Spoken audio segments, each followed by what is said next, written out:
Hello, my dear students. How are you? I anticipate you are pretty well. I am pretty well too. I am Biplab Chandra Singh, Senior English Teacher of Bright School and College, Dhaka. Welcome to everyone.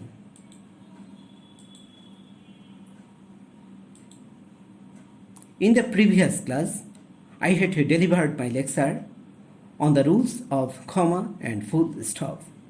Today, I will discuss on the rest of the rules of punctuation. It's my second episode on punctuation. Let's go to the lesson. Learning outcome. এটা আমরা পূর্বের ক্লাসে জেনেছি।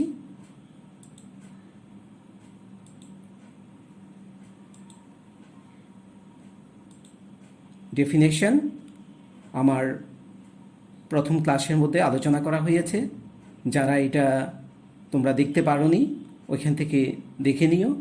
অতএব definition নিয়েও আমি কিছু বলছি না।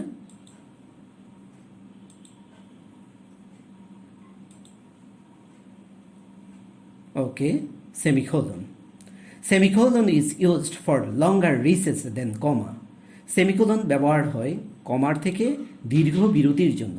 রিসেস অর্থ বিরতি। In case of omitting coordinating conjunction. In case of অর্থ ক্ষেত্রে omit মানে বাদ দেওয়া অর্থাৎ coordinating conjunction and but or এগুলো বাদ দেওয়ার ক্ষেত্রে আমরা কি করব? সেমিকোলন ব্যবহার করব। এক্সাম্পল, আমরা এক্সাম্পলকে ইজি দিয়ে লিখব। United we stand, divided we fall. আমরা এখানে কি লিখতে পারতাম? United we stand and divided we fall. তাহলে অ্যান্ডকে বাদ দিয়েছি। অ্যান্ডকে বাদ দিয়েছি বলে আমরা এখানে সেমিকোলন ব্যবহার করেছি। অর্থাৎ এটার অর্থ হচ্ছে একতাই উত্থান, বিভেদে পতন। আমরা এই চিত্রের মাধ্যমে দেখছি যে ইউনাইটেড স্ট্যান্ড অর্থাৎ একতাবদ্ধ থাকার কারণে আমাদের বাস্তবে উত্থান হয়, আর বিভেদের কারণে আমরা একা হয়ে যাই, আমাদের পতন হয়।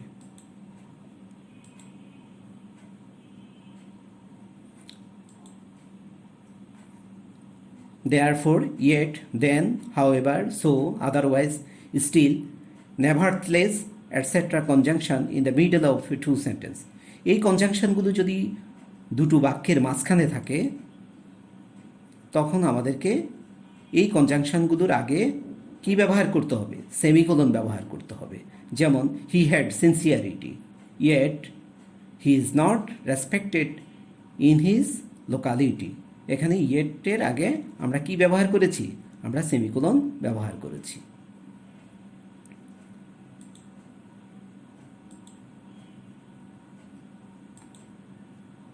Colon. Colon is used before question mark, example, explanation or interpretation. অর্থাৎ উদ্ধৃতি চিহ্ন, কোটেশন মার্ক, এক্সাম্পল উদাহরণ, এক্সপ্লেনেশন অর ইন্টারপ্রিটেশন অর্থ হচ্ছে ব্যাখ্যা। এর পূর্বে কী ব্যবহার করব? আমরা কোলন আমরা ব্যবহার করব। Explain the sentence, unity is strength. তাহলে এটা একটা উদ্ধৃতিমূলক বাক্য এখানে দেওয়া হয়েছে। তার আগে আমরা কি ব্যবহার করতে পারি? আমরা কোলন ব্যবহার করতে পারি। There are two kinds of voice, one active, passive. তাহলে এখানে উদাহরণ দেওয়া হয়েছে, সে কারণে কোলন ব্যবহার করা হয়েছে।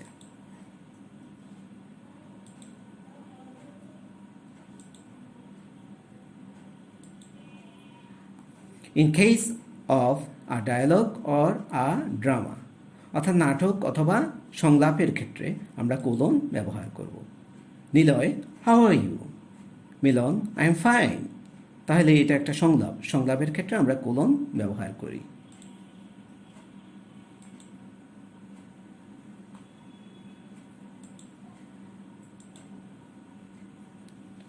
At the time of saying any adjective one by one অর্থ একের পর এক, একের পর এক কোনো অ্যাডজেক্টিভ বলার সময়ে আমরা কি করব? আমরা কোলন আমরা ব্যবহার করব। Examples of adjective are wise, good, honest, worried, gentle, etc. তাহলে এই অ্যাডজেক্টিভগুলো আমরা একের পর এক বলে গিয়েছি, সে কারণে আমরা কোলন ব্যবহার করতে পারি।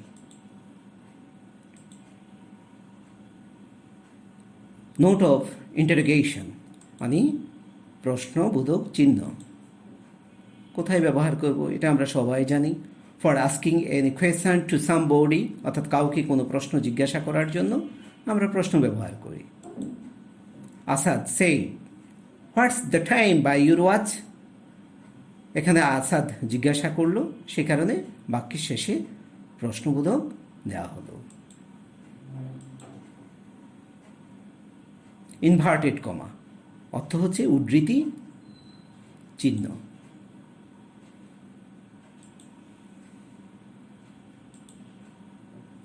In reported speech মানে narration to quote any name or word, অর্থাৎ কোনো শব্দ অথবা নামকে উদ্ধৃতি করতে অথবা ন্যারেশনের ক্ষেত্রে আমরা কি করি? ইনভার্টেড কমা ব্যবহার করি।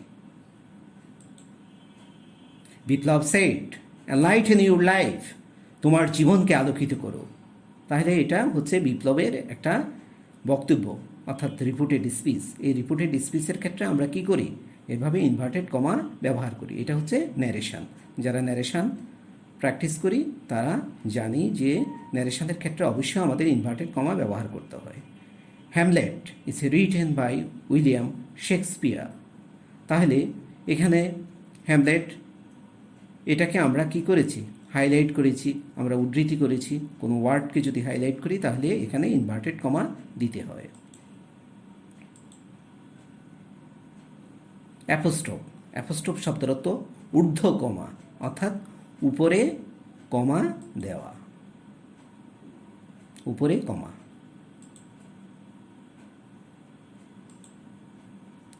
ফর পসেসিভ কেস, পসেসিভ মানে অধিকরণ কারক, আমরা বাংলায় পড়েছি সেই অধিকরণ কারকের কথা। সেই ক্ষেত্রে অ্যাপোস্ট্রোফ ব্যবহার করি আমরা। To omit a letter from any word, অর্থাৎ কোনো শব্দ থেকে কোনো লেটার যদি আমরা বাদ দিই তখন আমরা অ্যাপোস্ট্রোফ ব্যবহার করি। Plural for any letter or number, অর্থাৎ কোনো লেটার অথবা নাম্বারকে প্লুরালের জন্য আমরা কি করি? অ্যাপোস্ট্রোফ ব্যবহার করি।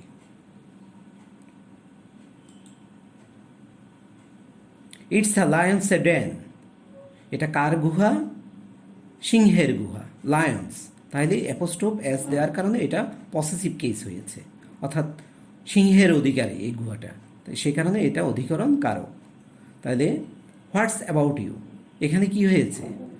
আইএস, অর্থাৎ আইটা বাদ গিয়েছে, হোয়াট ইজ অ্যাবাউট ইউ হতো। তাহলে হোয়াটস অ্যাবাউট ইউ, আই বাদ গিয়েছে, সে কারণে ও আইটা এখানে ওমিট হয়েছে এই লেটার থেকে, তাহলে তখন আমরা অ্যাপোস্ট্রোফ ব্যবহার করি। Cut your T's and dot your I's, অর্থাৎ কোনো লেটারকে বহুবচন করতে আমরা এইভাবে ব্যবহার করি।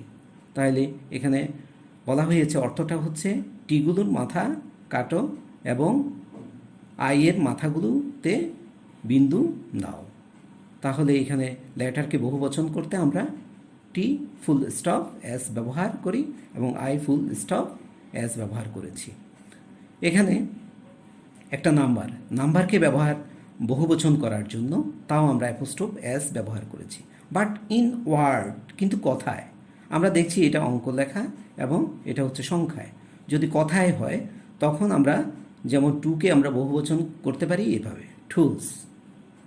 এটার আর অ্যাপোস্ট্রোফ এস দেওয়ার দরকার নেই। তাহলে আমরা অঙ্কবাচক অর্থাৎ নাম্বার যদি হয় তখন আমরা অ্যাপোস্ট্রোফ এস, আর কথায় যদি হয় এভাবে বহুবচন করি।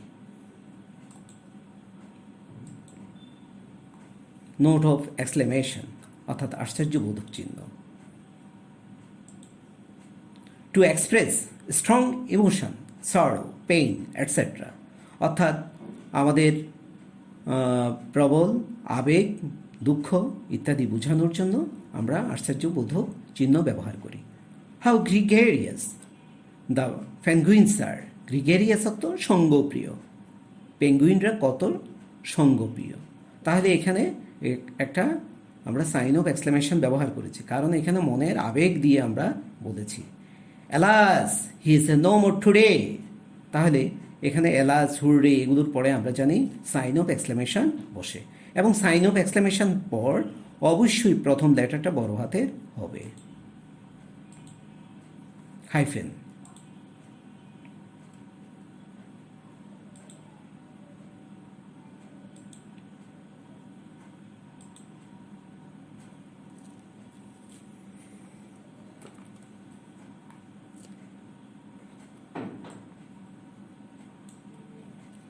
হাইফেন, তাহলে এক্ষেত্রে for making a compound word, এই কম্পাউন্ড ওয়ার্ড বলতে কি বোঝায়? যৌগিক শব্দ, হ্যাঁ, যৌগিক শব্দ for incomplete word in the end of the line, in the end of the line, অর্থাৎ বাক্যের শেষে, in the end of the line, বাক্যের শেষে আমরা যদি কোনো বাক্যটা অপূর্ণ থাকে সেখানে আমরা হাইফেন ব্যবহার করি।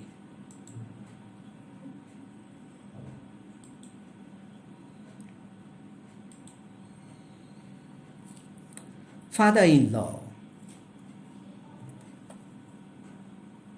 তাহলে আমরা দেখতে পাচ্ছি ফাদার ইন ল, এটা তিনটি ওয়ার্ড, তিনটি ওয়ার্ডকে আমরা একটা অর্থ বোঝাচ্ছি, এটার অর্থ হচ্ছে শ্বশুর। তাহলে তিনটা ওয়ার্ডের ভিন্ন ভিন্ন অর্থ, ফাদার অর্থ বাবা, ইন অর্থ মধ্যে, ল অর্থ আইন, তিন ধরনের অর্থ। কিন্তু যখন হাইফেন যোগ করা হয়েছে তখন আমরা একটা অর্থ বুঝি, তখন আমরা এইটাকে বলা হয় কম্পাউন্ড ওয়ার্ড, এই ক্ষেত্রে আমরা হাইফেন ব্যবহার করব।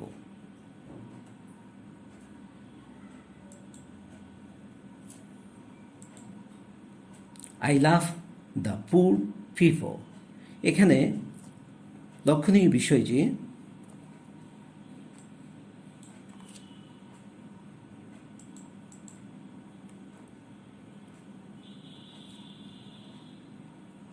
এখানে পিপো শব্দটায়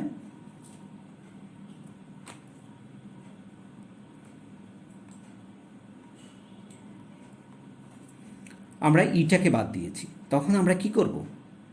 ইটা বাদ দ্বিতীয় লাইনে লেখার জন্য এখানে হাইপেন ব্যবহার করব।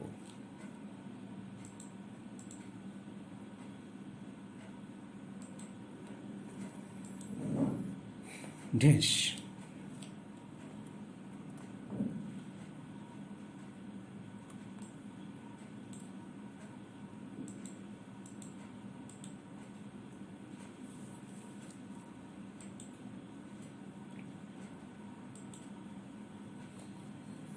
এখানে ড্যাশ বলতে আমি দুটো জিনিস এখানে দেখিয়েছি, যেমন এন্ড ড্যাশ এবং এম ড্যাশ, এন্ড ড্যাশ এবং এম ড্যাশ, এটা আমাদের new concept. To write date, অর্থাৎ তারিখ লেখার জন্য আমরা কি করছি? আমরা এই এন্ড ড্যাশ ব্যবহার করছি। What is the derivative of en dash, অর্থাৎ এটা এন, আমরা শুনতেই বোঝা যাচ্ছে এটা এনের মতো, সে কারণে এটার হচ্ছে এন থেকে উদ্ভব হয়েছে। এবং কেন হয়েছে? কারণ এটার যে এনের যে পরিধি, বিস্তৃতি, সেটা একটু ছোট, সে কারণে এটা এন ড্যাশ বলা হয়। টু রাইট ডেট, অর্থাৎ তারিখ লেখার জন্য আমরা এন ডেট ব্যবহার করি, অর্থাৎ ছোট যে ড্যাশ চিহ্নটা। Em dash in place of a colon, অর্থাৎ কোলন চিহ্ন ব্যবহার করার জন্য আমরা এম ড্যাশ ও কোলন চিহ্নের পরিবর্তে আমরা এম ড্যাশ ব্যবহার করতে পারি, এবং এম ড্যাশটা হচ্ছে বড়, এটা আরও ব্যবহার আছে, আমরা জানব। টু গিভ এনি এক্সপ্লেনেশন, অর্থাৎ কোনো ব্যাখ্যা দেওয়ার জন্য। To insert any irrelevant part in the sentence, অর্থাৎ বাক্যের মধ্যে কোনো অসংলগ্ন অংশ প্রবেশ করানোর জন্য। টু হেজিটেট, অর্থাৎ দ্বিধা করার জন্য আমরা এন ড্যাশ ব্যবহার করি। এই দুটো হচ্ছে এম ড্যাশের জন্য, আর এই 3 নাম্বারটা হচ্ছে এন ড্যাশের জন্য। I bought many things, books, pens, pencils, etc. Em dash, তাহলে ব্যাখ্যা দেওয়া হয়েছে যে প্রথম নিয়ম অনুসারে ব্যাখ্যা দেওয়া হয়েছে, সেই কারণে আমরা এখানে এম ড্যাশ ব্যবহার করেছি। All human beings both the poor and the rich as well as the king will die, এটু এম ড্যাশ, কারণ এখানে ইরিলেভেন্ট একটা পার্ট ঢুকেছে বাক্যের মধ্যে। I that is to say I joined the party. এখানে আমরা অনেক সময় উচ্চারণ করতে কোনো কিছু দ্বিধা করি, তখন এইভাবে বলি, তখন আমরা এখানে এন ড্যাশ ব্যবহার করব।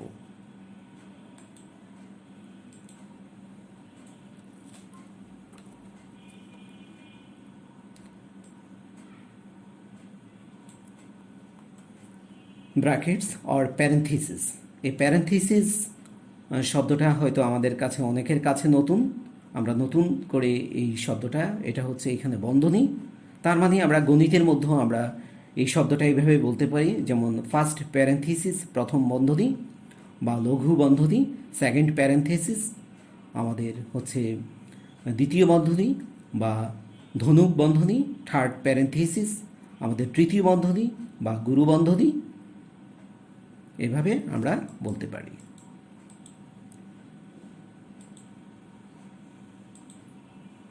টু এক্সপ্লেইন অর্থাৎ ব্যাখ্যা দিতে আমরা এই বন্ধনী ব্যবহার করব।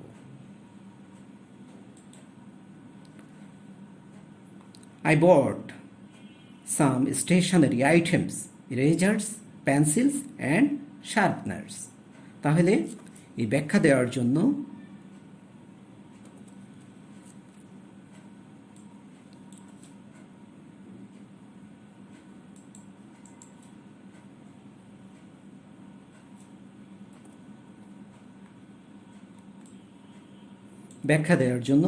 আমরা কি ব্যবহার করতে পারি?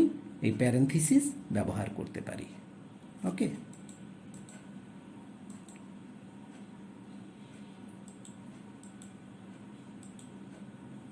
ইভ্যালুয়েশন, মূল্যায়ন।